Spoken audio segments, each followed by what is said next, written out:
Welcome to my channel. Today we will be talking about Starling Bank.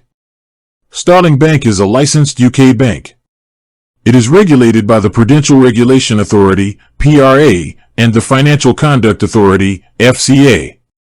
This means it operates under the same regulatory framework as traditional high street banks in the UK.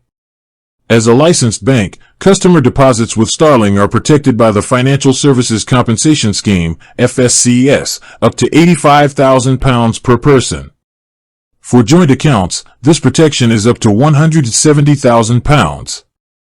This provides a key layer of security for its customers' money. Starling Bank received its banking license in July 2016 and has since grown to become one of the UK's leading digital-only banks, offering personal, business, and Euro accounts, among other financial services. With that being said, thank you for watching. For more finance videos, kindly check my page. Please like, share, comment, and subscribe to my channel. Thank you.